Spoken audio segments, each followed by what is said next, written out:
Assalamualaikum warahmatullahi wabarakatuh.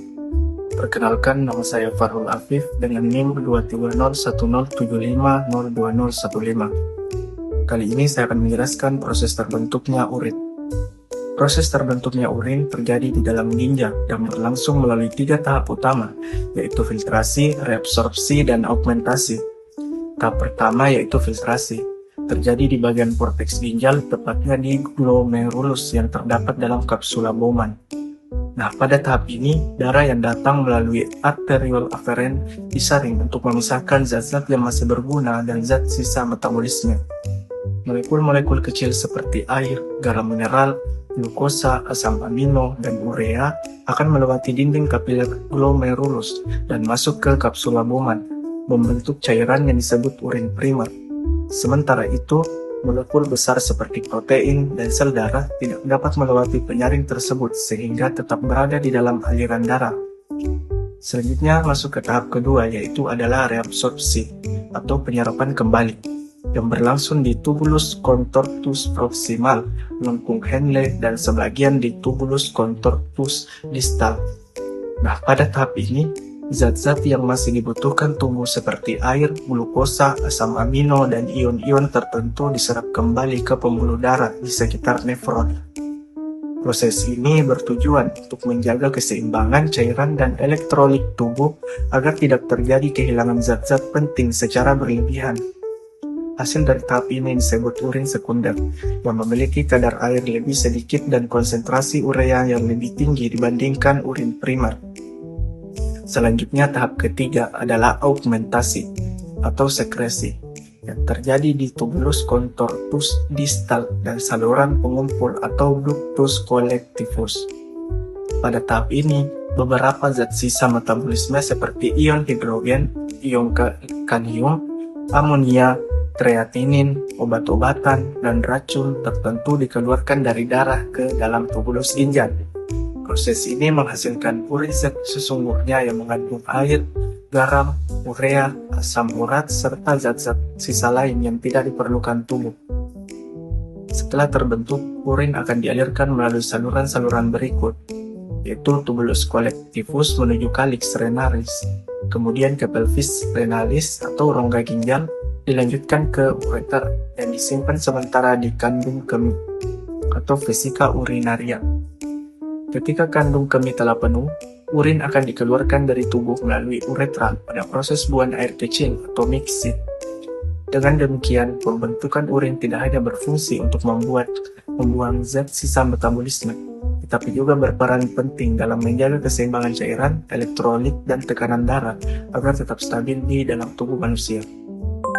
Kandungan urin normal mengandung air kurang lebih 95%. Yang kedua, urea atau hasil pemecahan protein. Yang ketiga, garam mineral seperti Na+, Cl, K+, dan lain-lain. Yang keempat, asam urat. Yang kelima, kreatinin. Yang keenam, zat warna urin atau urokrom yang memberi warna kuning. Nah, pada urin normal tidak terdapat glukosa, protein, atau darah. Adapun kandungan urin yang menguntungkan, sebagian besar komponen urin adalah zat sisa metabolisme, sehingga tidak bermanfaat bagi tubuh dan harus dikeluarkan. Namun urin dapat mengandung zat yang bermanfaat untuk penelitian medis, misalnya hormon dan metabolit, seperti hormon kehamilan HCG atau kortisol, yang digunakan untuk diagnosis penyakit atau tes kehamilan. Yang kedua, urea dari urin dapat diolah kembali untuk pupuk atau bahan industri, tetapi bukan untuk dikonsumsi manusia. Jadi, secara biologis, bagi tubuh manusia sendiri tidak ada kandungan urin yang menguntungkan, namun secara ilmiah dapat dimanfaatkan untuk analisis dan riset.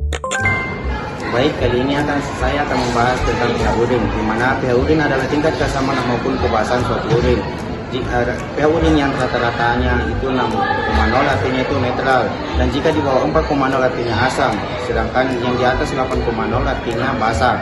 Nah, jika terjadi hal tersebut, pH urin tersebut yang pada orang tersebut akan mengalami diabetes, infeksi saluran kemih, dan itu harus segera dilaporkan ke dokter yang terdekat.